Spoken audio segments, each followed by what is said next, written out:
জায়গাটার নাম সাদা পাথর কেন?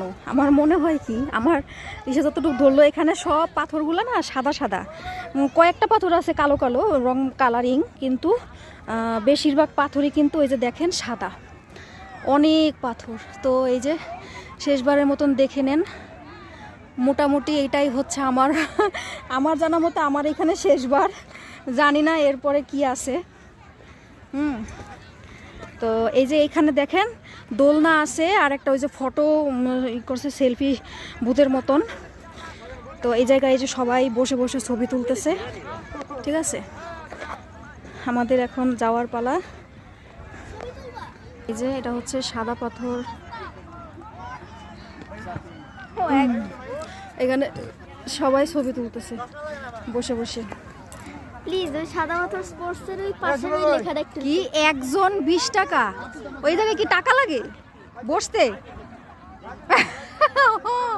দোলনায় বসতে বলে টাকা লাগে? কাইলার বউ হই না।